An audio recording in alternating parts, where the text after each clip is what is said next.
everyone, Kat Lindquist here with Badass Red Dress Society. I've got to get this started over here. You jumped the gun on me. I didn't know what you were doing, That's but we'll go okay. ahead and start all over here. Well, what we're doing is we are doing two live streams. We're doing a live stream to Bards and for Kat's organization, and we're doing a live stream on YouTube for Non-Monogamous Lifestyle Association. So let's go ahead and get this started over again. All right. So, hi everyone. I'm Kat Lindquist with Badass Red Dress Society. And I'm Non-Monogamous Mark with Non-Monogamous Lifestyles Association. And today we're doing our very first, this is mine. I think she's done a live stream on Facebook before, but it's my first time ever doing any live streaming. And we're going to talk to you about 3 secrets to happiness. And what we're going to do is I'm going to set an alarm. Let's see if we can reach that over there. I'm going to set my alarm on my cell phone so that it's going to buzz me after 12 minutes. So somewhere between 12 and 15 minutes on this video, we're going to go ahead and introduce secret number 1 to happiness. Excellent. And then we're going to set another alarm for 5 minutes later, and we'll introduce secret number 2. And then we'll introduce another secret 5 minutes later, secret number 3. And so we want you to engage along with us. You know, go ahead and make comments or whatever you feel like that you want to do. Just say hi or whatever. Let us know that you're here. Yeah, thumbs up. Let us know that you're here. Right now, I don't know that there's anybody here, but that's okay too, because we're going to get started anyway. And then we'll post the video for everybody to catch up on.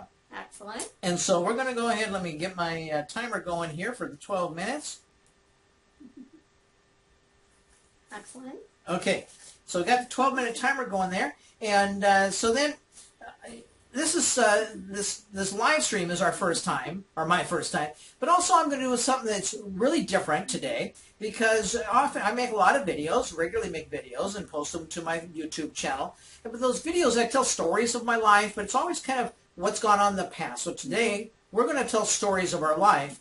But then also, we're going to kind of bring you right up to where we are right at the present moment. You know, talk to you a little bit about our excitements and some of our challenges, and really kind of dig into our personal lives right where we're at now.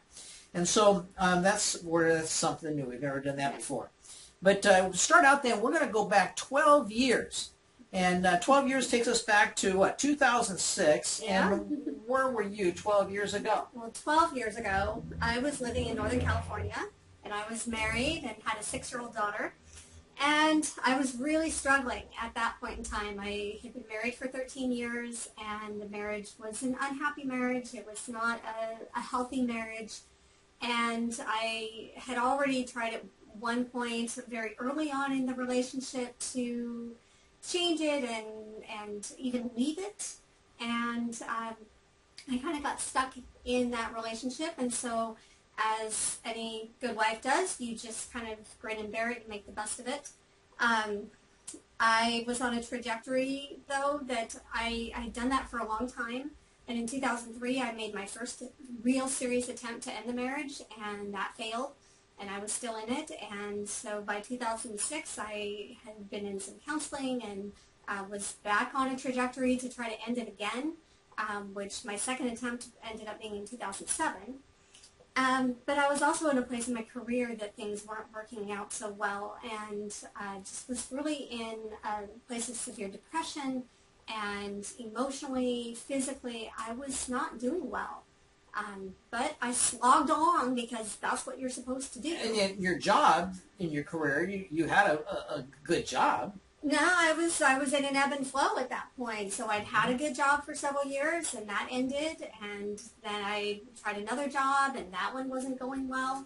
And so that ended. And so I was kind of in this in-between. And I ended up, in 2006, taking a very positive job in San Francisco, but that meant I was commuting a lot and away from my family. So I was in that place, but I did, during that time, have a business idea. And I'd never really had a business idea before, but this business idea came to me through my work in early childhood education, and I wanted to set up some, I called it parent-infant education, because infant-toddler is my specialty.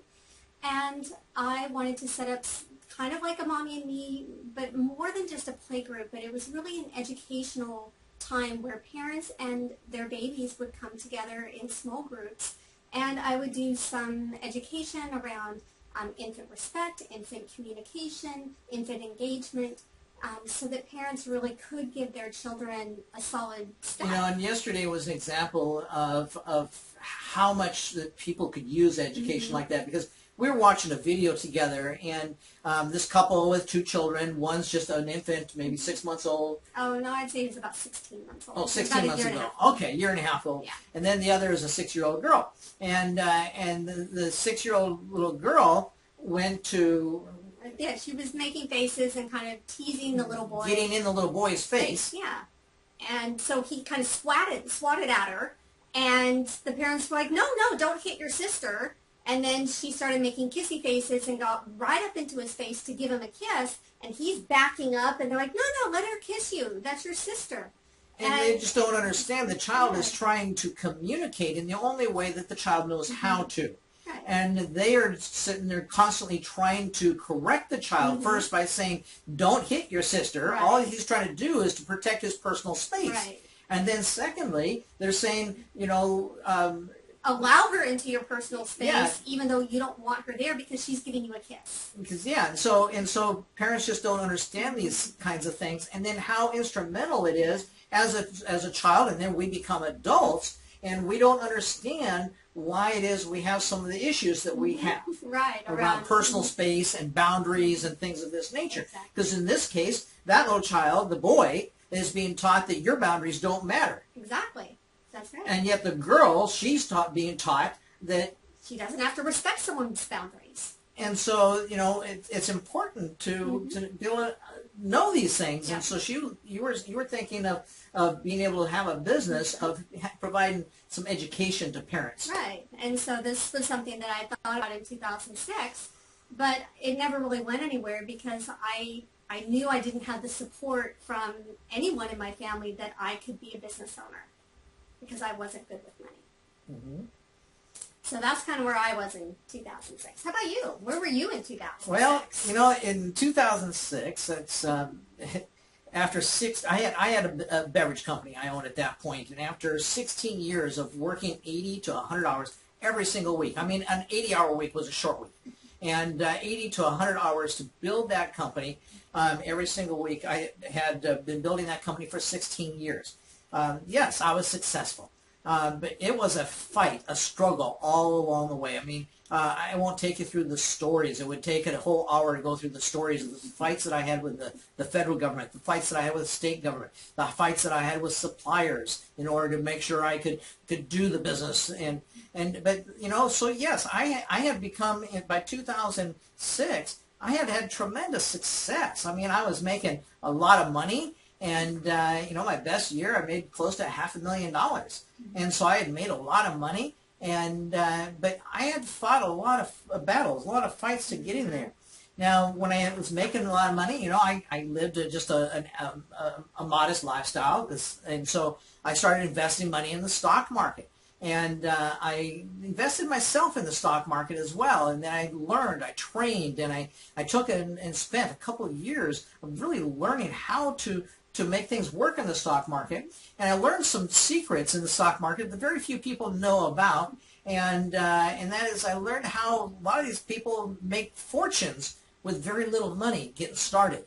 And I learned how to double your money every year, if not twice a year. And I was having tremendous success at that myself. And word got out to this online stock market trading community that was emerging and growing at the time, and I became a bit of a rock star in that community. And so I was starting actually an online training course to teach people how to do what I was doing. So I was doing that. That was a time, though, that in my marriage, I had been married monogamously at that point for 26 years. A year before that, I had gone to my wife and asking her about having an open marriage. And there's a video I made a couple weeks ago about that. Yeah. And that didn't go over so well. But then finally about this time, 12 years ago, my wife came around and she says, well, let's start talking about this and let's see what this would look like. And so we were starting to talk about that. And so moving in the direction of opening our marriage. And I had, because of the success I had had in business, then I had, for the first time, that was the first year that I had gone from working 80 to 100 hours a week, where then I was working 30 to 50 hours a week. Now, people out there all the time I bump into, if they work 50 hours a week, oh my God, I'm just so exhausted. I have to work 50 hours this week, That was me. Yeah. and yet for me, that was like a holiday. Working 30 to 50 hours a week. I mean, that was like taking a vacation every week, And so I was doing that. But so then it was 12 years ago, though, 11 years ago, that this month, in fact, 11 years ago this week, that my wife and I opened our marriage. And so I am celebrating right now 11 years in my non-monogamous lifestyle. And, that's something that really be exciting to have been celebrated about, because that totally changed my life. And at that time, I spoke with some people that we were talking, that were non-monogamous people, and we talked about how we could use, these are business people, how we could use our business skills in order to create something that would further the idea of allowing non-monogamy to be a more viable option for people, not some alternative thing some weirdos will do. But whatever form of non-monogamy you want, that would be anything from BDSM and swinging and friends with benefits, or having an occasional threesome or foursome for a couple, or having polyamory and polyfidelity.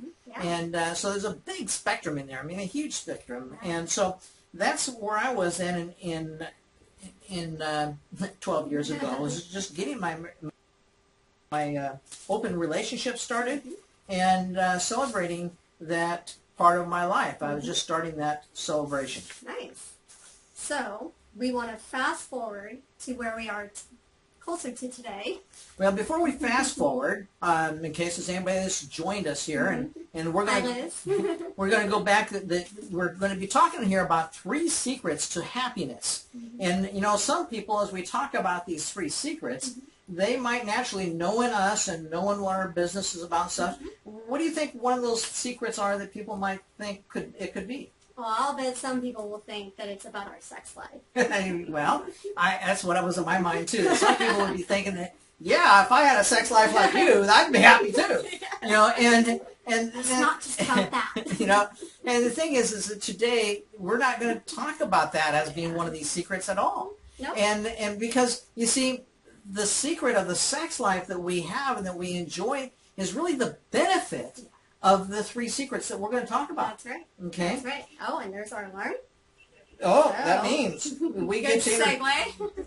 And so the alarm has rung. You see, so we're 12 minutes into this this process here, and so we're going to reveal secret number 1, and then after we talk about it a little bit, we're going to go ahead and set the alarm for another 5 minutes, and then maybe I'll make it 10 minutes, and then we'll do secret number 2, and reveal secret number 2. And then 10 minutes later, we'll reveal secret number 3. And that way, we encourage you to stay tuned in with us through to the end, because we've got a lot. These secrets are really cool secrets. And so let me. We made notes so that we wouldn't. We'd be able to stay on track for you and not get. With me, if I don't have some notes to go by, I can be playing baseball and then suddenly I'm over on the soccer field. And so our notes will help to keep us on track here. And so secret number 1 is to reinvent. And so, secret number 1 is to reinvent. And I wanted to make sure that I looked up in the dictionary to give you a dictionary definition here to begin with. And to reinvent is to change something so it appears entirely new. Also, to take up a different way of life. And so certainly that's what I just talked about, that 12 years ago, I was in a place of reinventing my life. And, I went from working all those hours, having now gotten very successful in my industry. In fact, I created this industry that I developed, and so I went from that to really starting to enjoy the fruits of my labor. And then my wife and I, 11 years ago, opened up our relationship, and certainly I wanted to start enjoying those fruits. I had the time, even while working 30 to 50 hours a week. Again, that was like being on vacation for me, and so I had the time and I had the money. And I was just having a really great time. Also, I was starting a new travel business as well at that point in my life. Yeah. And so, because that was part of the reinvention that I was going through at that time. And my beverage business, I actually was winding that down. Not by my choice. The state of Washington changed some regulations that put me in a place of having to make that choice. And so I was starting to wind that down. But the idea of reinventing, though, I remember sitting down and inventing that life. And I reinvented my life several times since then. But what that means is that you really take some deliberate action and you be intentional. And later we'll be talking about, as Kathy and I met, we haven't got that far under the timeline yet, but as Kathy and I met that, she brought something to me that to me it was just part of who I was. And it wasn't something I even realized. And she said that I was the most intentional person that she'd ever seen or met. Yeah, that's true. And that's when I started to realize that is one of my best strengths. It is, yeah. And how we can reinvent our lives. And so as we talk about our story here, then, and bring you up to the current, I want you to be thinking about how you can reinvent your life and use some of these same things that you'll learn from us to knowing that you can reinvent your life. And it doesn't matter at what point you're in your life, what stage you're in your life, reinvention is always an option. It is truly a choice, and it can happen on a small scale, which once you get started, starts snowballing and leads you to bigger and better things. 12 years ago, I was not even at a place where I could think about reinventing my life other than ending my marriage. And so that was kind of the one piece that I could focus on that I thought would be the key to reinventing my life. And while it certainly was a catalyst, and we'll talk about that in a minute, it's not the only thing that helped to reinvent my life. So we're going to go ahead and set our timer again, and we'll continue with our timeline and our story. And so I think I'm up for where we are. Well, actually, I realized that I skipped over some things. I want to go ahead and backtrack a little bit. And so 12 years ago, and then I was 58 years old at the time. No. Oh, we did. No. So we haven't fast started. See, I'm off already. So that's why he needs to keep him on track. That is right. And so let me see then. So we're here. Yes. And so we're going to fast forward then from that point of 12 years ago. We're going to fast forward then to 2016, right. And we'll start with January of 2016. Okay. Where were you in January of 2016? In January of 2016, I had finally ended my marriage in 2013, but during that process, it really took a toll, and throughout the process, it was a long process. It took me about 2 years to get through to a final place of being fully divorced. And during that time, that was a time that I used to start reflecting and thinking about what do I want to do with my life. Now that I'm on that path and I'm going to end this marriage, what next? And I really didn't know what I wanted until I had this need and this drive to go out and start meeting people again. And I met a young man who introduced me to polyamory. And all of a sudden that was like this huge click in my brain. And I thought, wow, yes, that's for me. And you didn't know what you needed and wanted necessarily, but one of the things you did know is that you had to introduce some change in your life. I did. Yeah, I did. But I didn't know how and I didn't know what, but I knew that change was critical. And so I was open to the change that would come my way. And it came in the most unlikely way that I ever would have thought, but it truly was exactly what I needed and wanted. And so I was introduced to the concept of polyamory, of having multiple relationships, and I ended up in a triad relationship with this man and his girlfriend, and that started before my divorce was final. And so it was during that process where my ex-husband found out about that, and he blackmailed me into full custody of our daughter and did not allow me to have shared custody because he didn't agree with my unconventional lifestyle. wanted to protect our daughter from this, whatever it is I was doing that he thought was so evil and wrong. And during that process, I was still in early childhood education, and he truly could have ruined my career and parts of my life. And so I thought, just give him what he wants, and yes, it hurts, but I need to get out. I need to take care of me and be free for me. And so in that process, that's what I did. A few years later, or a year later, he moved to California with our daughter, and so now I'm flying back and forth from Seattle to California to visit my daughter every 6 to 8 weeks, which took a toll not only emotionally but physically, financially. It was very, very draining during that time, and also I had met Mark in January of 2014, and so we were about 2 years into our relationship, and our relationship had taken a turn. And it was going down a new pathway that was unfamiliar for us, and something that we hadn't expected, or he hadn't expected. I don't think either one of us really expected. I don't think so. And so we were trying to find our footing and our grounding in finding some common ground, because we have an uncommon love, and so we knew that was what was really important to us. And so we were working through some things. And one of the key pieces that Mark introduced me to was this book called The 5 Levels of Attachment, and another book called Promptings.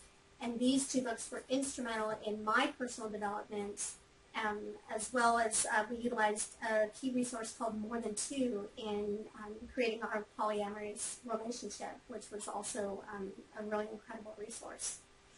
And also during that time, a friend of mine had told me about a self-development program that she'd gone through, and I was starting to see her move in new directions in her life. And so I had an opportunity in March of 2016 to take that program for free.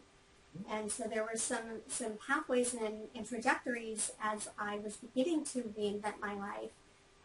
But it really was Mark was one of my big instrumental pieces in his intentionality and the way that he lives his life, and that was key for me.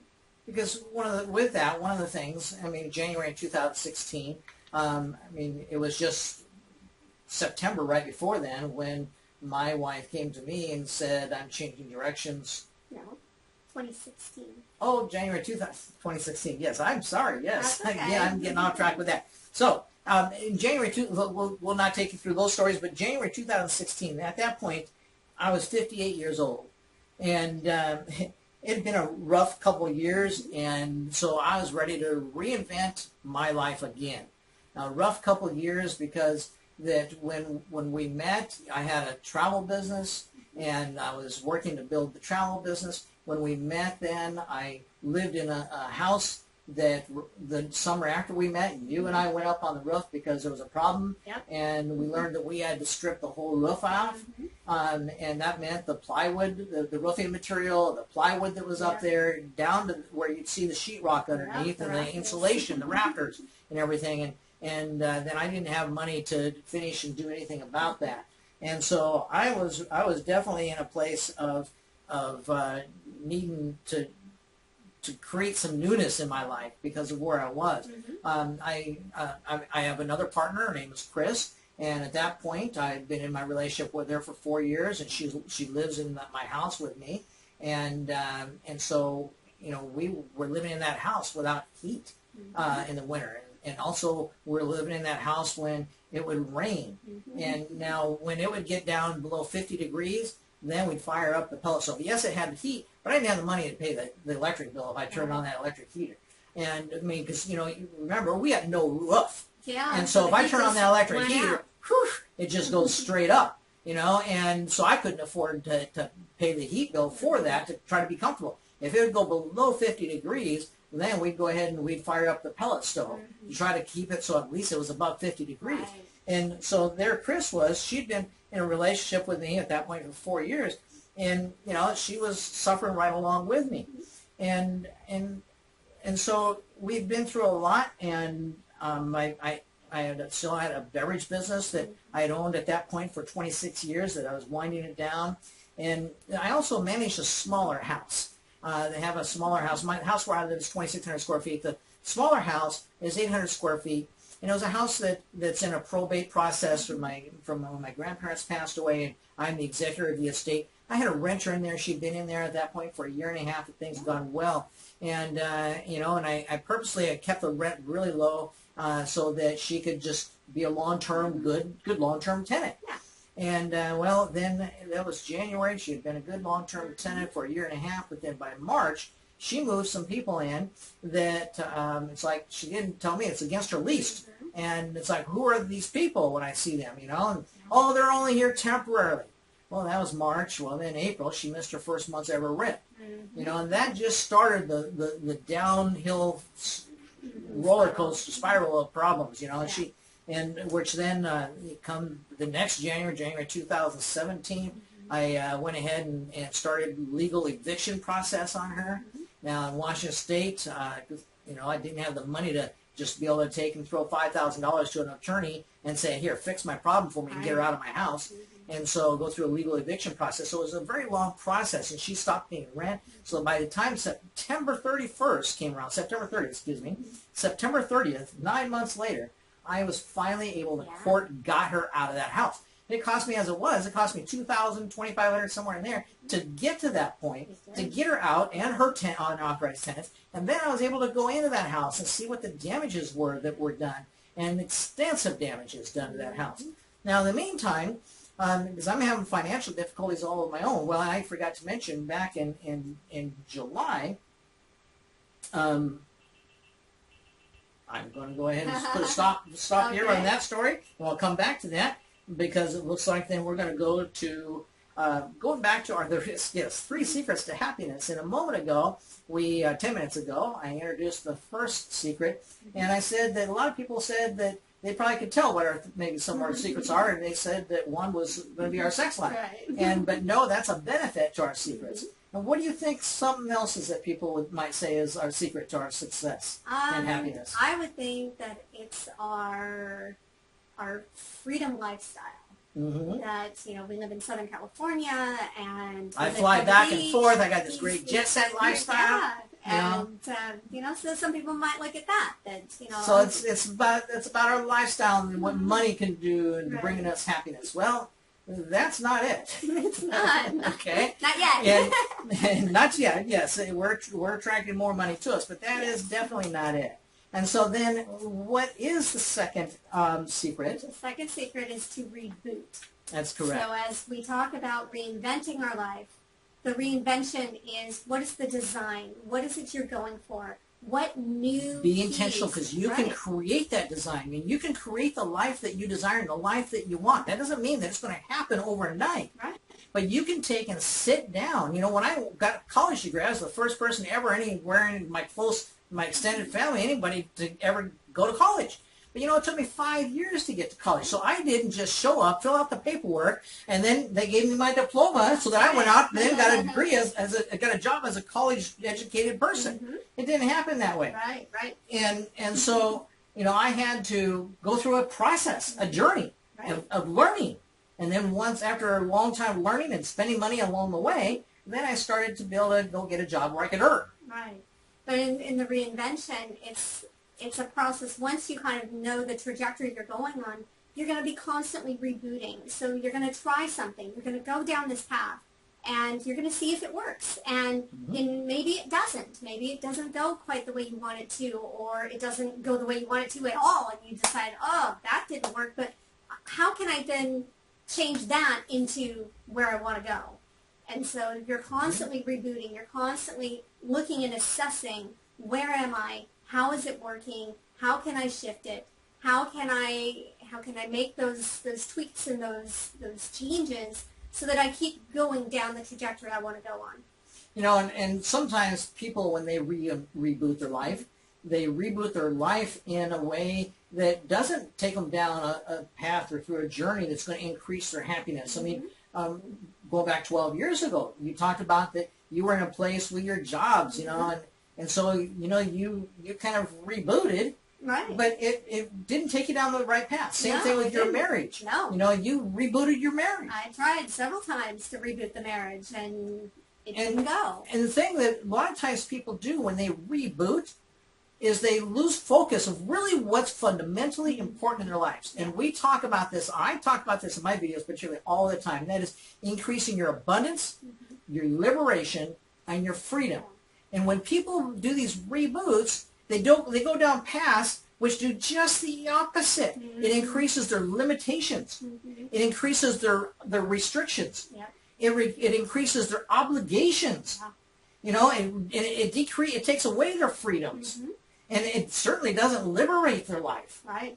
And so when you think about them rebooting your life, that yes, there is more than one way you can reboot your life. And you know, and I rebooted my life many times before as well. And you know, it's like it brought me to where I am today, which gives me the message that I have for people today. And what I've learned to do is to turn my mess into my message. I like that. And well, you know, I think we both had a mess we had in our lives at points, you know. Sure. And so, but now our mess has become part of our message. And so, you know, the other book that you talk about, Promptings, it talks about turning your stepping stones, or turning your stumbling blocks into stepping stones, and turning your roadblocks into opportunities. Excuse me, turning your obstacles and your roadblocks into opportunities. There you go. And so you learn to reframe things in your mind, where then when you run into a roadblock or an obstacle, that isn't something then that you are just going to push through. Right. It's something then that is there to provide you a new opportunity. Right, and that's where you get the opportunity to reboot.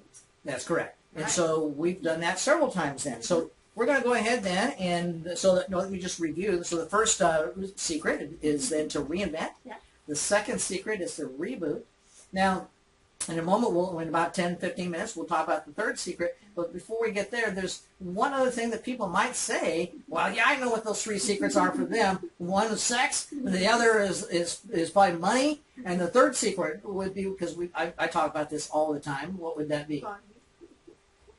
You don't know. Health. Well, that's true. You know, because I mean, without our health, how can you be happy and not have your health? That's true. You know, and so people could say, well, that's one of their secrets. No, the fact that I'm 60 years old, and got a full head of hair under this hat, you know, good-looking guy, and in really good health. Don't have a single prescription medication that I am on at all. I don't have a single over-the-counter medication that I take, and you know, I mean, not even, you know, maybe once a year I'd take an Advil because I've got a little bit of inflammation once in a while, but I've learned to use other things other than that even. So I really don't do any over-the-counter medications. I don't, I'm not dependent of our medical institutional system, or we call it what our government tells us is health care. I call it dependent care, because it's all aimed to keep us dependent, keep going back to those institutions. That's right. And so I talk a lot about this, and because, you know, part of, again, rebooting your life to increase your liberation, your freedom, and your abundance. Now, where do we find in there the health dependence that increases that? You know, sometimes people will reboot and go down a road that's what everybody else does, and that's what I thought I was supposed to do. Sure. And that's not the right road, because it does not increase your abundance, your liberation, and your freedom. Right. And so one of the things that I've done, I think, well, since I was in my late 40s, is I kept rebooting my life in terms of my health. But that is not what one of our secrets is to happiness. And so in about 10 minutes, we'll go ahead and introduce another secret. And so stay tuned for that. And so let's go ahead and continue on now with our journey. And where are we at here? I think you were at the rental house. Yeah, so I got the tenant out last September. It was one of the most stressful periods of my life ever, and dealing with that. But you know, I learned a lot from that. What I learned from that is that I never again really want to be a landlord like that. You know, I just thought, you know, I'd be having some money coming in from that, but you know, it's not free money. In fact, it is right now, because of having to put probably $30,000 in the home, and it cost me over $5,000 to get her out of the house and stuff like that. It wasn't free, ended up being free money at all. You know, and so what I learned there, though, is that, remember, it said that you don't just keep pushing on. Keep pushing on. If you say, well, okay, let's go ahead and fix that house up and get another renter in there, or something of that nature, you know. And because so I mean, before her, I had two other renters that, you know, provided me a monthly income. It was a nice little income. Yeah. But on the other hand, though, is that I saw that as being that wall. And it wasn't then a wall that I wanted to push through, the bust through, and instead it was something that I says, okay, what's this trying to teach me? What's this trying to show me? And the reality is, I'm just too nice of a guy to be a landlord because people take advantage of me.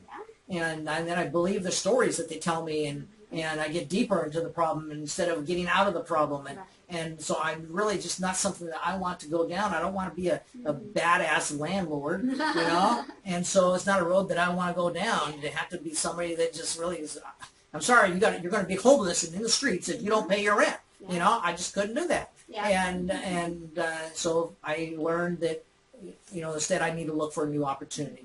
And so throughout all of this as well, though, January 2016 is when I started working on this idea finally of creating something within non-monogamy that would allow a business to emerge. And we created a nonprofit business, which is Non-Monogamous Lifestyles Association.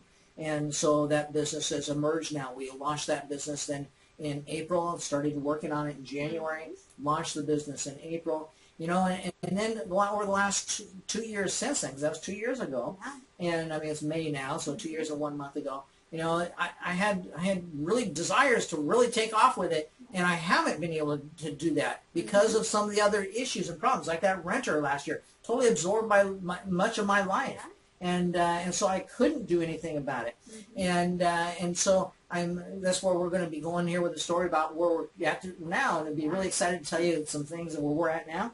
But then, so May came along, and what was unique about May of 2016? So in May, we took a trip. We were still living in Washington at the time, and we took a trip up north. I don't remember the name of the town. Port Angeles and Sequim. Okay. And they were having the Lavender Festival, which is this area that grows beautiful lavender, which is used for all different kinds of sashes and fragrances, and it's so beautiful to see all the fields out there. And as we were touring one of the fields, there were a few women that walked by that were in the purple dresses and the red hats, and they were part of the Red Hat Society. And it's a very traditional group, a very conservative group, and a group for older women to get together and have a good time and meet other women, which is all well and good, but not quite for me, not quite that steep. And so we kind of said, well, you know, boy, I don't think that's the kind of society or group that I would ever want to be a part of. And at the time, we were reading a book called You Are a Badass by Jen Sincero, which is another fabulous resource if you haven't read it yet. And so I said, oh, well, instead of the Red Hat Society, we could be the Red Dress Society, because I love dressing up and getting my high heels and just, you know, looking really sexy. And Mara said, no, it needs to be the Badass Red Dress Society. And so literally that's where Badass Red Dress Society was born, was out of this concept of looking at something that didn't work for us, but then we reinvented it into something that did work for us. You know, and part of this reinvention and rebooting is, we mentioned that back 2 years ago, or when we first got together 4 years ago, that I introduced you to 2 books, The 5 Levels of Attachments and Promptings. But you know, it didn't stop there, because our relationship, we have been involved in reading books together throughout the course of our relationship.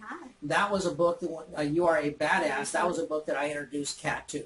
Now, we sometimes read books, but we also listen to books on Audible. And because that way we've got stuff going in to hear audibly all the time, and we've got stuff going in through her eyeballs all the time that is really helping our thought processes to grow and develop so that we can reinvent. Because, you know, if we don't have other thought processes and other inputs, then what do? We reinvent ourselves the wrong way, because we go down those traditional paths because that's what we see around us. Right. Well, we end up regurgitating you know, the same things. They might come in a little bit of a different package.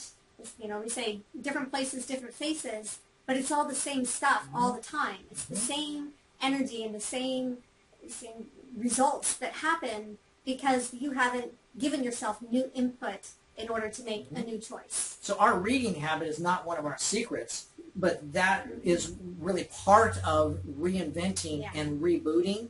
Is like we talked about with Kat, that change is an important part of all of this, and she had to be right for change, you know, and so if you change, well, you know, she didn't know exactly what she wanted and where she was headed, so I started to introduce her to some books, and that starts to, you know, shed new light. And you can I could introduce a book to her and she'd go, oh, I don't like anything that's in that, you know.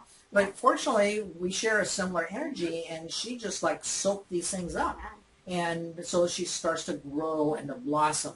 And so it's something that we can certainly encourage people is to get involved in reading some things that maybe aren't just traditional.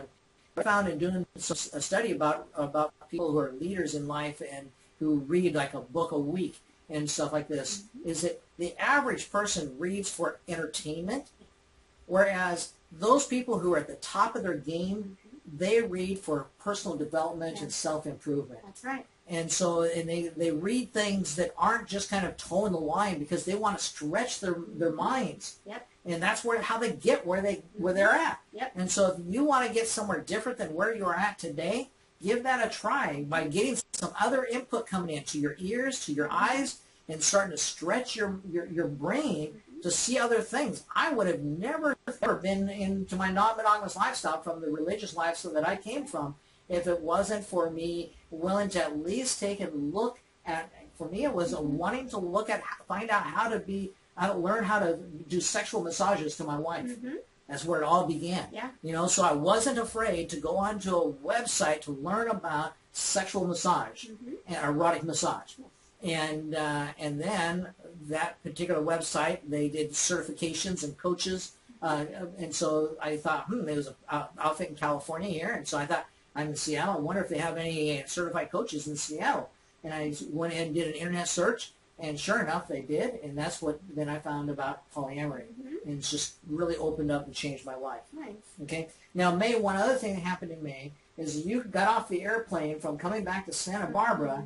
And why don't you tell a little bit about that experience? Well, at that point, I had been flying back and forth from Seattle to Santa Barbara to visit my daughter for almost 2 years, every 6 to 8 weeks. And the emotional toll, the physical toll, everything was mounting every single time. And what I was also finding was that as I was building my relationship with Mark, is that every time that I left Seattle and I left Washington and came back to my native California, I realized that's home, and that's where I want to be. And at the time that I'd moved to Washington, I'd moved there with my ex-husband for his work, and because then our relationship ended and he left, I felt like I was stuck in a place that I had never wanted to be in the first place. And so here I was in this wonderful relationship with Mark, and I was trying to stay engaged with work and stay in that area. But really my heart was in California and on many levels. And so by May, I got off the airplane, and most of the time that I got off the airplane back in Seattle, I was crying because I didn't want to be back in the cold and the wet and the gray, and I didn't was want to prepared be, for it. And he was prepared, but I didn't want to be 1,000 miles away from my child.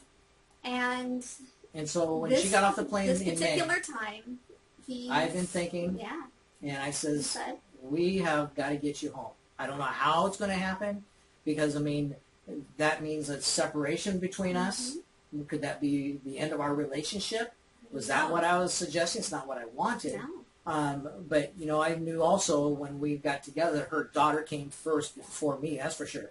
And nothing else I don't think comes before me, but your daughter certainly does. Yeah, she does. And so, you know, I knew we had to get her home. Also, I knew she was a Southern California girl. Yeah. She has to have her feet in the sand and in the ocean, bare feet. My son. Yes. And going back to Seattle, that's not always that great of an experience when you've been down here with your feet in the ocean. And so I told her, I just says, we somehow got to get you home. And interestingly enough, moving to the next month, then June, I had a travel conference for the travel industry to go to in Vancouver, Canada. And so I invited you to come up for a week with me to Vancouver. You took a week off work, and you came up, and we took our bikes up there. We did. Well, so the first day, now we like to go. We like the experience of couch surfing once in a while, and so we stayed with these wonderful people, and about an hour's out of Vancouver, and we just rode in, grabbed our bikes in the morning, got on the train, rode into Vancouver, and then the plan is that we were going to go on this citywide tour, and so we're going to lock up our bikes here, and then afterwards we'll come back and ride our bikes around. And so we locked up our bikes at the convention center on a bike rack with other bicycles, and we went on the citywide tour. We came back in the afternoon. Where was your bike? It was not there. His was there. Yeah, they didn't like mine. Mine was gone, just completely gone. Yeah. And so that was kind of one of the first signs that things were going to change. The universe was giving us change. And from there, things snowballed. The job that I had, I got a notice from the management that a week later she goes back to work. And she goes to a meeting. And our funding was being cut. And by the end of June, so here it was already, the second week of June, I had 2 weeks notice that our funding was being cut and our program was shutting down by June 30th. All the people she had hired and put together her team. 8 people that were employed in my program, and we were just a startup program, just getting it off the ground, and the funders felt that they weren't getting a return on their investment, and so they pulled the plug. And so that was the second really big piece to help reinvent what was happening in our lives. And a year earlier, though, because she had a bike that she and her ex went out and bought bikes. That was the bike. And that was the bike, but you rode them for a couple times around the neighborhood and what have you. But then there was like a brand new bike when I met you, because even though it was how many years old, it just sat in the garage. And so, but I'm a cyclist. I mean, I want to go on 1,000 to 2,000 mile bicycle rides, and I want to ride 50 to 150 miles in a day. And go on bicycle tours, like ride from Seattle to Los Angeles, for instance, and ride from Los Angeles to Miami, Florida, and things of that nature. And so I wanted to find out then the summer before, our first summer in our relationship, I wanted to find out, can this girl ride? And so I took her out we went for a little bit of a couple rides, and found out that she's going to take some building up, some potential, because she hung in there even though it was 100 degrees out. And I remember that. And it was her first ride, 100 degrees out. 20-mile ride. 20-mile ride. I've never ridden that far before. Never ridden probably 5 miles before. No. 20-mile ride I take her on. Couldn't walk the next day. And I had to promise her drinks at the end of the ride. Oh, yeah. There were a few drinks involved in that. So, but the thing was that she did the ride and did it in great spirits, and it just showed me now there's great potential here, because I had wanted to have a riding partner. And so the great potential. Well then, so June comes along, she gets her bicycle stolen. July comes along, and I'm on the freeway in Seattle, and the freeway, all 4 lanes in front of me come to a stop. Well, of course, then I come to a stop. Now, I've got my bicycle on my bike rack on the back of my vehicle. And so my bike's hanging out in the back of my vehicle, and I come to a stop. I look in my rearview mirror, and the truck behind me with a big trailer on it, it's not coming to a stop, and it's not going to be able to stop. I can't go anywhere. And so all I do is I brace myself, which is exactly the wrong thing to do. That's what caused all my injury. And so I brace myself as this truck plows into the back, destroying my vehicle and also my bike. So then I'm out of a bike.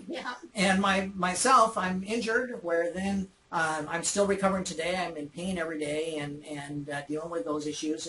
But and so as a result of that, though, I mean, this is almost 2 years ago when all this happened, and I'm someone that I really start itching to be out on my bicycle. And I had a bicycle that was custom designed for me, custom built for me as a long distance touring bike, a road bike, not on trails or back roads or things, dirt roads and stuff, but on pavement for long distance touring rides. And so I loved this bike. And so, as a result, though, we're both been bikeless. I'm injured, so I haven't ridden. So like a year ago, I started getting antsy a little bit. I got to start looking to maybe get my next bike, and so I started looking, and I discovered a brand new bike, or not a brand new, but a small company in North Carolina called Cruise Bike, Cruzbike, that they have patented and designed a style of bike that's in the classification of recumbent bikes, but they're not recumbent bikes. Really, they're totally different than recumbent. They're not traditional bikes either. But the thing is these bikes are healthy for you to ride. You know, and whereas most standard bikes, even the bikes that we had, you know, after you ride all day, your butt's sore. Or your back and your shoulders. Your pussy is sore. Yep. You know, it's hard to have sex at the end of the day. Yeah, when you've been riding for 100 miles. That's sitting right. on this tiny little triangle. You know, and you get numbness in your arms and your hands and your shoulders. Yeah. And so a lot of things that bicycle people, they just put up with. Yeah. You know, because they think that's all part of cycling. And I learned by reading about this other bike, that doesn't have to be part of cycling. That's because people today are cycling on bicycles that were designed when we didn't have the design abilities and knowledge that we have today. They were designed hundreds and hundreds of years ago. And so there's not been any great improvement until this company, who one of the owners, there's two owners, a married couple, husband and wife, own the company. The husband is a medical specialist. I can't remember what his specialty is, but anyway, you can go to their website and read their story and all that. But so this bike just absolutely, they have a whole line of different bikes and absolutely amazing. They have a touring bike that they just came out with this couple months ago. That it's kind of interesting how the timing comes along, because I couldn't afford to get a new bike in the last year, and but then later this summer some things are happening where I'll be able to afford to put the money out for myself, and same thing with Kat. And so we're both going to be able to, because the bikes that we're looking at getting, by the time we completely customize them and everything for our needs, they're going to run us between $3,000 and $3,500 per bicycle. But those will be bikes that we're going to have for a long time, and we're going to ride, you know, thousands and thousands and thousands and thousands of miles on these bikes, and so, but not only putting those kinds of miles on them, but it's going to be healthy miles. You know, that we're not going to have our shoulders and our arms and our wrists and our butts and your pussy. You know, not going to have any of that being feeling like it's sick. You know, because of riding the bicycle a lot. And so it's all been a wonderful experience, actually, because that's something that I had introduced to you, is that this is going to be part of our future, and you certainly embraced that. But the reality is that we really needed better bikes to do what we wanted to do. Right. So it's about time for us to do our third secret, which I think this is a really great segue into that. That's and good so time. Our third secret is something that we call going downstream. And what that means is when things come along in life, and they always will, that instead of pushing against something that doesn't feel right or isn't working, we're taught in this society to work hard and to suffer and to push through, when in reality what works best is when you embrace and you go with the flow. And so going downstream is the image, instead of putting your canoe in the water and turning upstream with your paddle, and you're trying to desperately go up the stream because you think that that's where all your happiness and you're all supposed to just work really hard, like I did for many years. And you've got a battle going upstream. Really what you want to do is you want to turn your boat and go downstream. And let the water take you. Let the flow take you. Everything you want will be found downstream. Everything that, like in building my prior business, you know, that I struggled. Yes, I built a big successful business and I made a lot of money, but I fought and I struggled, and that fighting and struggling took its toll on me. It's not happy. And yes, it's not happy. And same thing with the idea of the bicycle, you see. You know, you get on those bicycles that we're going to ride 1,000 miles or 2,000 miles, you know, that yes, the experience is fun and it's healthy for us, but at the same time, it's really damaging to our bodies. And so, you know, you got to learn then there are other ways where instead of continuing to fight that, because that's something you want. I want to be able to have that successful business. I want to be able to have that money. I want to go on those bicycle tours. You know, having the things that you want, there may be a different way to reboot yourself and reinvent yourself that is going downstream. Yeah, absolutely. That it really goes with the natural flow of life. And so even when something comes along, so we'll give an example here. So when we moved here in 2016, to Ventura, California, from Seattle, we were in a process where I was applying for jobs. And I was applying for many jobs, some very, very high-paying jobs. And the way that I looked at this was, if I'm going to move to California, I need to make a certain amount of money. And making a lot of money in early childhood education is pretty much unheard of. But I put it out to the universe, and I was very positive and hopeful that this was the right place for me, that I needed to go home, I needed to be in California, and I was open to anywhere in California. And I applied to jobs from Sacramento to San Diego and every point in between. And I was getting jobs $80,000, $90,000, $100,000, which is ridiculous money in my field. And they kept showing up. And I kept applying, and I eventually got a call for an interview here in the Ventura area for a job that was starting at $100,000. And I saw this as my golden ticket. This was it. This is what the universe was handing to me on that golden platter of, okay, you know, you wanted to come here, you wanted to come home, you wanted to make this money, so here's the interview. So I flew down, I did the interview, I was absolutely sure I had this in the bag.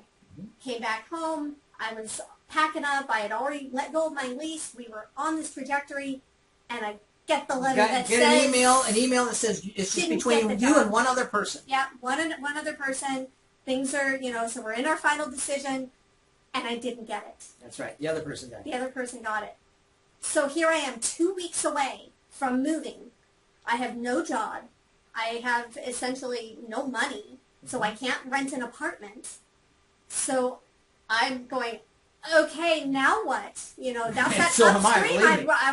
You know, it's like you want to turn upstream and go, oh my God, this is terrible. What are we going to do? What are we going to fight and keep claw applying for jobs and you know, and it's like, no, the universe is handing something to you to in reinvent. a way to reinvent because you were trying to reboot. I was trying to reboot in the same trajectory, which was not going to increase your abundance, liberation, no. or freedom. It was going to increase, well, it may financially increase your abundance, but it was going to limit you and restrict you and obligate you and not give you more freedom. No. You're not going to experience liberation. No, You're absolutely going to experience more enslavement, because those positions, instead of working an 8-hour day job, you're going to be working, you're going to public meetings, you're working 12 hours a day. Absolutely. Weekends, nights, you know, it's really taking a toll, because you're making $100,000, so they're going to work you to earn that money.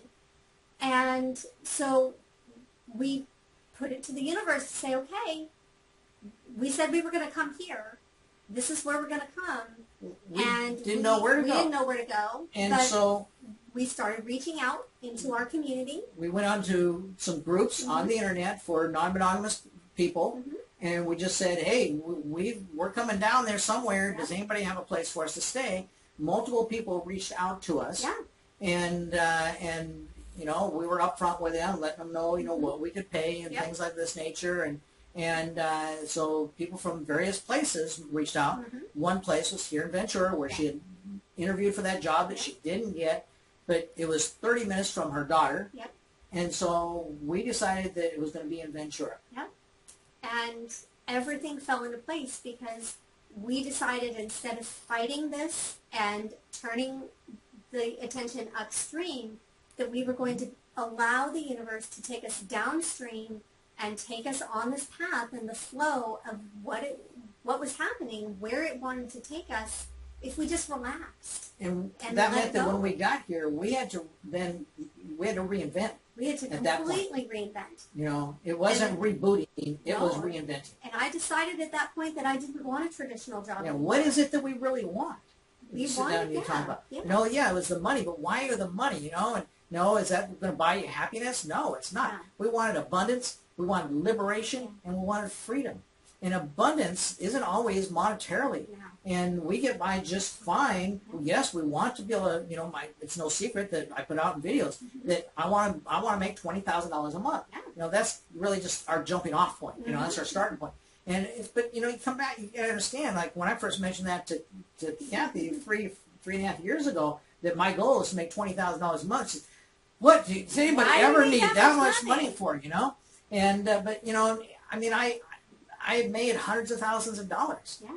And even though I live a very simple life, but you can impact the lives of many more people. You can do so much more when you have so much more to work with. That's right. If you don't have anything to work with, then you can't do a whole lot. Yeah, your impact is very small. And so we want to have a big impact. And so that's why we want to be able to take and make that kind of money. Yeah. But in order to really to get there, we had to sit there and think, what is it that we're trying to accomplish? What is it we want to do? And we reinvented. Part of the reinvention that came back then is that she decided that she wanted to pursue the badass red dress society. Yep. And so we've reinvented and then we've rebooted several times since being here as well, because along the way you find out things that don't work and you find things that do work. And so you're going to be rebooting several times. And so don't be afraid of rebooting and changing. But when we reinvented, when we first got here, though, we pretty well stayed on track with what we reinvented. It's just it's taken several reboots. It has, and it will continue to. And that's one of the things is that if there's a roadblock or there's something that comes along that just isn't working, it's okay to take that information, figure out what it's telling you about where you are and where you want to go, and then follow downstream with that information into the next place, the next reboot. And so I'm going downstream. I want to come along then with what to take you to December of 2016. And see, because one of the things after I got in that accident, then going to all the medical appointments and having to deal with all the things that I was dealing with, I didn't have time to be making a living. And so my business that I was, trying to earn my living from, my business really went away to nothing. And I'm not a paid employee. I don't get a paycheck. The insurance company, the guy that hit me, I'm in the process right now hiring a lawyer so that we can, in this next year, get that whole thing ready. Right. But no, the only thing they did is they went ahead and they gave me a check to replace my vehicle. But beyond that, my medical bills aren't being paid. And so I get a notice from my second mortgage on my home and from the bank, and it says, hey, you signed this agreement that on your second mortgage that for so many years it would be interest only, and then after that it was going to be interest and payment and interest and principal. And so we're just letting you know that starting February of next year, your payments are going to be increased from $200 and some odd to over $900 and some odd, so $700 a month. And I go, okay, because I knew this was coming up, but as long as I had building my travel business, I was going to be increasing my income by that much. I could take care of it. Sure. But suddenly then I couldn't take care of that. So December, I had to go to the bank, and I had to say, that held my second mortgage, and I had to say, I can't make this work. And then we went into the next year, because the only thing they did said, well, we tried to look at a number of things, but what it came down to is that until foreclosure procedures actually started, there was nothing that they could do. And so going into the next year then, that meant that I ended up having to come to a point I couldn't afford to make the payments, my first and second mortgage. Then I had to stop payments on my first and second mortgage so that I could go into foreclosure procedures. And so then I'm faced, it was about April then of last year, that I'm faced with looking at losing my house. This was the house that I developed. I chopped down the trees on the property, and I developed this property, and I created a home for my at this point, my deceased wife, my ex-wife. I created a home. I've lived there for 30-some years of my life, and I'm going to lose my home. And so my girlfriend Chris, last April, a year ago April, she says, well, Mark, is there any way that we could, because if we did all the repairs that was necessary, we got the roof, got the sheetrock that had absorbed so much rainwater that the sheetrock caved in, all the sheetrock on the ceiling that didn't cave in, it was all moldy, so it had to come down and be replaced. It had a wall that had to be rebuilt, all the things. Says, is there any way that we might be able to do the repairs so that we could then sell the house? Because as it was, if they foreclosed on the house was worth a lot less than what I owed on it. Mm-hmm. And so I went and negotiated with my bankers, both banks, that if they would allow me to do the work to fix the place up, then I would sell the house. That way they would both get paid in full instead of get not paid in full. Right. And then I'd be able to take and be out from the house. Mm-hmm. And so in the meantime, that meant that I had to have a place to live, and I figured I'd go to the smaller house, but then I had the problem with the tenant that was in there. And so I had to get her out first. So there was delays after delays that were caused in this, because I was going to sell my house by no later than September of last year. But that didn't happen. In fact, I finally finished, I got the tenant out the end of September, but then I still had to take her through court proceedings to get a judgment against her, and that finally got finished, I think it was in March, just a couple months ago. And so it's been a long, long process, over a year long in that process. And so I then am just starting to get the work done on that house. I had bed bugs in the house. We found a lot of other problems and damages, so we're just starting to get that house repaired so that I can move, and my girlfriend and her son can move into the house, and so got that going on. Plus, then I got to do the repairs on my house. Well, fortunately, the stock market had recovered to the point when I had some stocks that during the recession had hit where they had bottomed out to zero. I mean, not totally zero, but I had a $40,000 worth of stocks that weren't worth $1,000. And so my wife, when she then left me and wanted to divorce me, they were only worth $1,000, and so it was like she didn't want anything to do with those. And but then here, just a couple years later, those stocks soared, and they were worth then a lot of money, and I was able to last summer cash those stocks in, and that has given me the money then to do the repairs that I needed to do. Yeah. And so that when I missed the deadlines and all that, I worked with the banks so that basically I'm now in a process where I go home. I've been here for 2.5, well, not quite 2.5 weeks, about 2 weeks. But I go back to, I say home. This is home in Ventura. It's also home in Seattle. I got 2 homes. And so I go home. I leave in just a couple, 3 more days. It's always kind of a sad time. But I go home, and it's going to be balls to the wall. And because I got a lot to get done. I'm finishing up the remodel on the house and the repairs on the house that I live in, so that by sometime in July, we can put that place up for sale. Now, the Seattle real estate market is right now, it has been for the last year and a half, has been the hottest real estate market in the country. Just the value of that house that I'm in, the value of the house, if all the repairs were done a year and a half ago, and then in the last year and a half, the value of that house has gone up over $100,000 in the last year and a half. In fact, I think it's way over $150,000 the value has gone up now. And so in the meantime, I have done a lot of those repairs. I'm going to go back to Seattle here in a couple more days. I'll work like crazy to whatever. Then when July comes along, whether whatever's done, whatever's not done, the house is going to be sold. But it's now in the kind of shape that I'll be able to sell it for in excess of what's owed both the first and the second mortgage. I'll be able to walk away with probably over $100,000 in my pocket, and that'll give me the money I need to do the repairs with the little house. Plus, then I'm going to put on a 3,000 square foot addition to that, because I do this work being my own general contractor. I don't have any background in all this, but I know how to hammer a nail and swing a hammer, and I can figure these things out. I've got a brain, and I've done things. I mean, my property that I'm leaving, I'm selling, it's a property that I developed myself, and so I'm sure that I'll be able to figure out what to do with this other property as well, and we'll develop it to be, instead of a little tiny 2-bedroom, 1-bath, 800 square foot home, we'll make it much larger and better than it is, so it's worth a lot more. And so all of this starts to work together, because that I'm not trying to fight and struggle with things like I've done before in my life, like I did my beverage business for 25 years. But instead, I'm going downstream with it, and that's these things that we're telling you, these secrets. The 3 secrets to our happiness that we're sharing with you today. These are things that we have learned in recent years, because I saw how, even though, yes, I was successful before, but Was that happiness? No. Was she happy? No. And so we have learned these secrets to happiness just in the last, well, since we've been together, 4 years. And so let's go do a little bit of a review now. Those secrets. The first secret is to reinvent.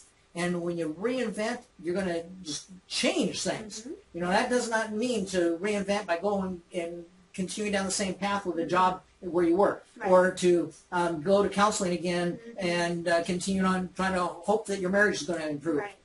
Same thing with me, with my wife, you know, and reinvent our sex life, you know, one more time, spend another $20,000 going to a sex therapist. And, you know, it's none of that craziness at all. It means to reinvent and think about what it is that you truly want. For us, we learn it's a minimalist life. It's a life that includes focus on our health first and foremost, because without our health, we really, we don't have much of a life. You know, I'm 60 years old. And I'm going to live to over 100 years old, but not going to be a kind of a person that's living to over 100 years old that really needs to die. You know, I'm going to be active and healthy because I've had some tremendous examples that have showed me how to get there, starting when I was in my 40s. And that's why I got into bicycling like I did. I traded in my motorcycle, which was a touring bike, 1200cc Suzuki with, you know, AM, FM radio and CD player and all kinds of things, that I traded that in because I was getting fat just like most other motorcyclists. And I decided I better get myself on a bicycle. And I started changing my trajectory. I reinvented my health when I was in my 40s. Now we're reinventing other parts of our life. And so the first step to our first secret to our happiness is to reinvent your life. And the second then is to reboot. And rebooting your life, the reinvention part is to sit down and you're actually designing it. The rebooting is to intentionally go ahead and start. Sometimes it means start over. And, you know, some days you have a bad week and you just got to get up the next day and reboot and start over again. You know, you don't feel like it. Just start over. And so you reboot your life.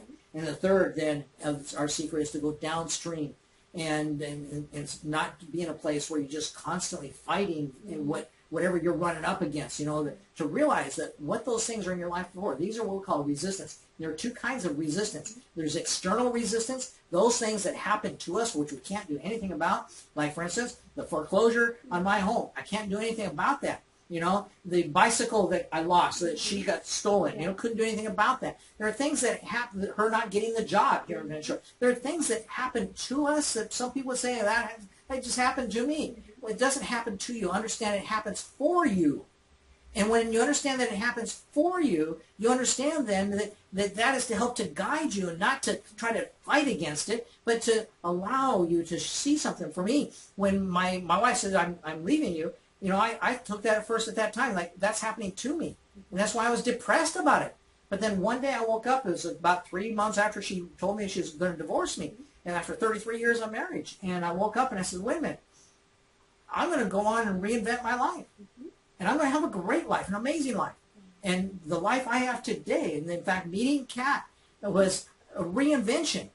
And part of that reinvention. And it's been amazing. Once you reinvent your life, you know, it doesn't, I mean, I reinvented my life. I woke up one morning in the month of, I think it was late October, early November, that I woke up and I said, you know, I'm going to reinvent my life.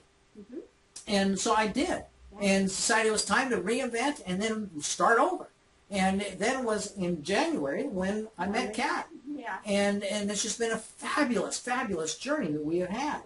And we've both grown together and just kept growing and growing and growing. And like all these things that we're sharing with you today, we've learned these things, the importance of these things. And so we're going to tell you one more secret, and we're going to do that in a moment. But then first, though, before we get to that secret, first of all, here's a saying that I wanted to show you. That I'll show our Facebook audience first. I don't know if you can read it, but I'll go ahead and read it here in a moment. But this saying was a saying that Kat had pinned to her bulletin board at work in Seattle. It was there when we met.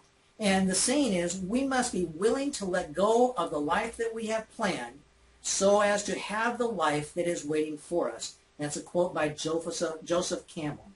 And, you know, I never understood. When I saw that on her desk, I never understood how important of a role that little saying would play in our lives.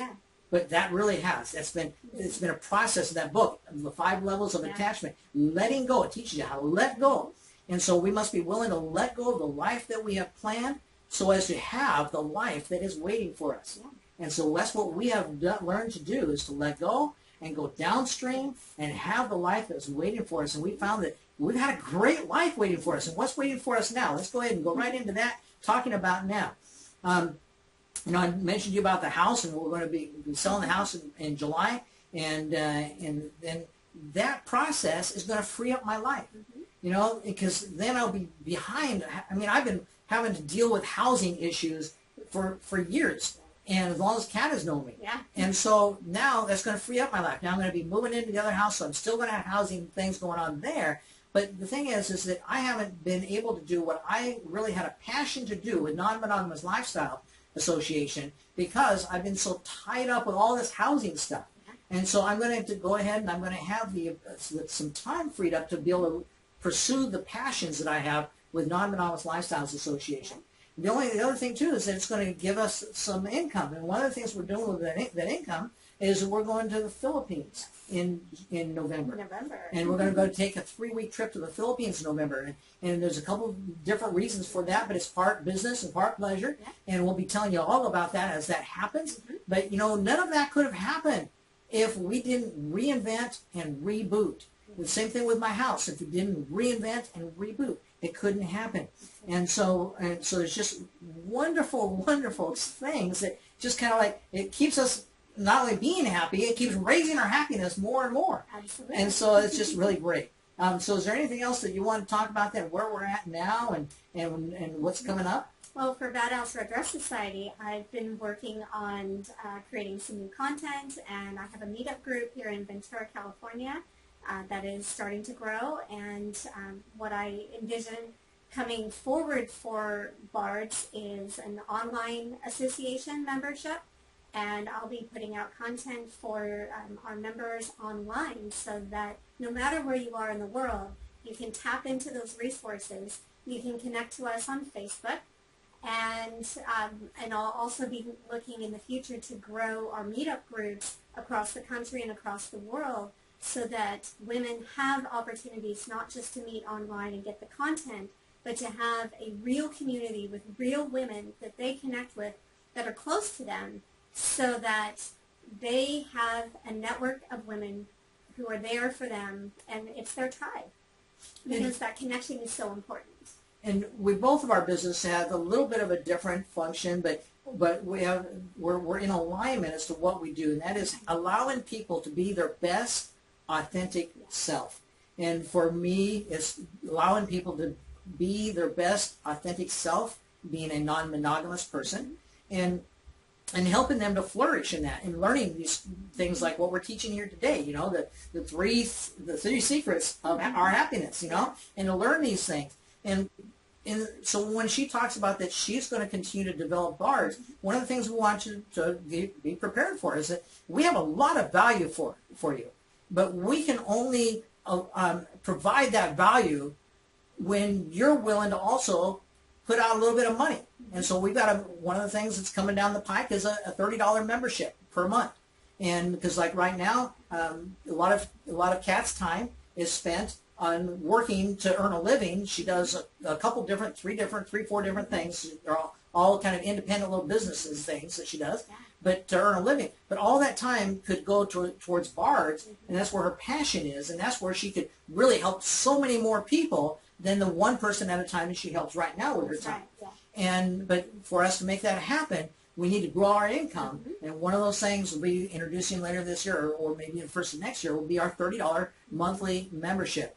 And so just to let you know that that's coming along, and if you want to continue to getting more value from us, to go ahead and be watching for these things. Is there anything else you want to say before I get to the final? We got a bonus, as I said, the 3 steps, or three secrets to our happiness, but there's a bonus here I want to share with you as well. And before we get to sharing the bonus, is there anything else that you want to share? I think we're good. Okay, so I want to get to a bonus. You see, 5 years ago, I was on the internet, and I at that time was just starting a travel business. And so I was on the internet realizing that all of my business success of the past and all of my business background, I mean, when I went to college, I bought a typewriter to take to college, and so when computers came along, Yeah. And computers came along. It's like, what's a computer? And so the things have changed in the world today. And so in starting our businesses today, and for me, starting 5 years ago, starting my travel business, I realized that people need to do business differently, and they need to attract customers to them differently. And so I went online to start learning some of those things. And I watched this little review. This guy his name was Mark. My name is Mark. But his name was Mark as well. And he did a little review that caught my attention of the company that I was involved with. And so it caught my attention. And at the end of the review, he offered a free webinar. And so I thought, well, this is kind of interesting. And his free webinar was about how to use video and make videos and put them online in order to have people find you, so you don't have to go hunting people. You can be hunted instead of hunting them. Yeah. And I thought that was an interesting concept. And so I went ahead and I gave him my email address and got on his email list, and then I watched the webinar. And after I watched the webinar, I just thought, wow, this makes so much sense. And he asked me then to take the next step, which was making an investment. Now, for me, that investment was $3,000. And I didn't have, that was a big investment. That was money I did not have. And I could come up with $1,500. And so at that time, then I went and I thought, it wasn't like a situation, I can't do this. It was something about how can I do this? Mm-hmm. And so when I asked myself, how can I do this? Mm-hmm. Then, I sat people down at my table in my dining room. People that my Chris, my girlfriend, and my wife's boyfriend, and my wife and other people, and sat them down at the table and talked to them and just did a little presentation for them and said that, but I need $1,500 more. And at that time, Chris, my girlfriend, she wasn't living with me. I didn't know anything about her finances. I knew that she's struggling month to month, and being a single mom. And she comes along and she says, well, Mark, I put a little bit of money aside when I got my bonus in February, and I'm happy to go ahead and loan that to you. And so that was the other $1,500 I needed. And so because of Chris, then I was able to spend that $3,000 to get started with Mark. And so that was in April 5 years ago. Now, what happened right after that? September came along. My wife says, I'm divorcing you. And whoa, I had to reinvent my life after that, okay?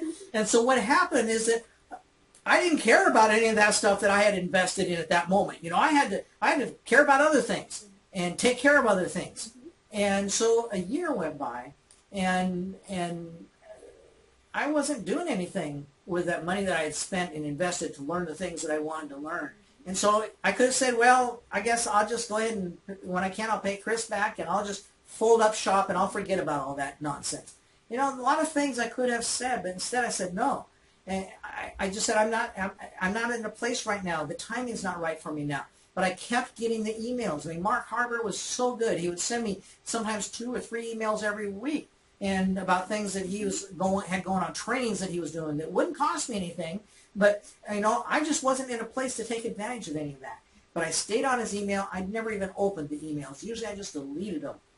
And in fact, sometimes I didn't even delete them. They're probably still sitting there unopened in my inbox, But then when December came along, this is after you and I had been together for a while. Mm-hmm. December came along, and I was at a place then, it's like, okay, my life had started coming together, but now it's time to, I gotta get this thing kickstarted. I gotta start, something's gotta happen.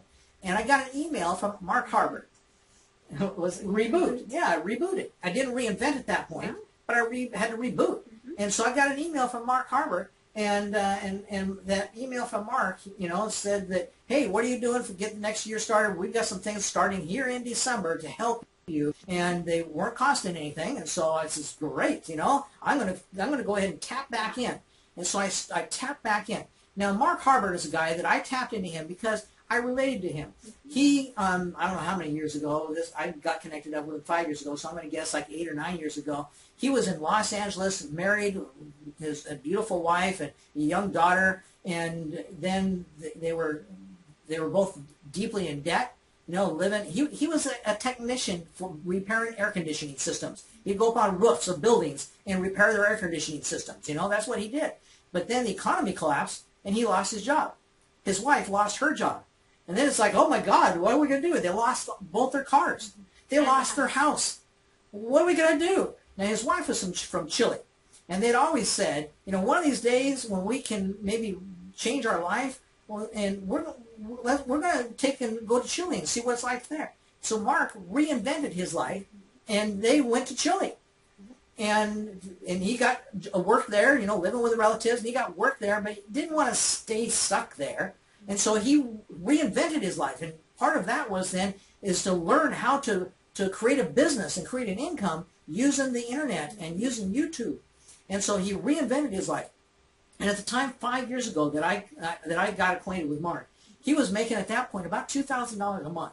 And he was living in Chile, and he had been able to give up his job that he had in Chile, supporting his family from the money that he was making online. And he was just really excited about that. And he was teaching other people how to do the same thing, how they could make $2,000 a month, because he'd done it.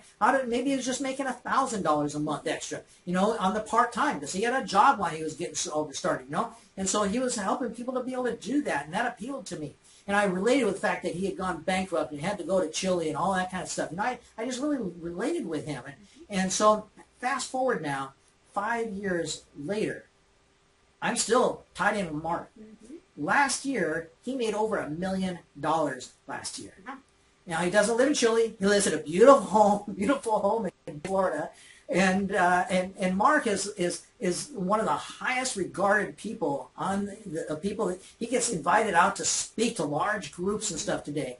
And now, you know, the thing is that I had my own struggles over the last 5 years, and so I'm not making $1 million a year, but I also am rebooting, and then I'm going downstream, and so. You know, now, because I stuck with Mark on his email list, I get a lot of things, a lot of value, and I'm doing some great things now. Some things that we're doing together, and the things that we mentioned, like the $30 membership program, so that we can do even greater things.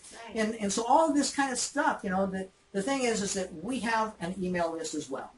And I just learned, in fact, that because I'm technologically challenged, and I created this email thing where people go and give me their email, get on my email list. I created that 2 years ago.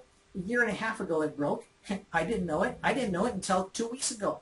And so now I'm working to fix it. And so I'll go ahead and provide a link in this video at the bottom that'll take you to that email. But until I make a video hopefully in the next week or so, less than a week maybe, that says the email is no longer broke, then, you know, don't worry about it for now. But you know, this video is going to be out there for a long time. And so, but certainly do go ahead and get on the email list after it gets fixed. And they'll just click on any of the links in any of my videos. There's a link there on all of them. Click on the link. When you go ahead and get on the email list, you'll know that you got on the list because you will get sent an email into your email address that'll say, confirm that you want to get an email from him. Yeah. And so that's when you'll know that you've got it done right and I've got the problem fixed right. If you have already got on my list, but you haven't been getting emails from me, well, yeah, it's because of my not knowing for the last year and a half that I need to fix this problem. And so I'm fixing it, and so go ahead and get on the email list again once I get it fixed here in the next week. And let's just go ahead and get on that email list and follow us with things that we're doing, because things that we're doing, they're going to be helping your life in your life financially, increase your abundance, your liberation, your freedom financially. Increase your abundance, your liberation, your freedom with your health, and increase your abundance, liberation, and your freedom in your sex life, so that you can live the authentic, best version of you that's possible for you to be. That's right. So, and at Bard's, we say you're creating your authentic journey, and Bard's also has an email list, which is working. So we'll make sure to provide those links as well. But if you're not a woman, you can't get on that list. Bard's is a female-only or female-identifying-only organization.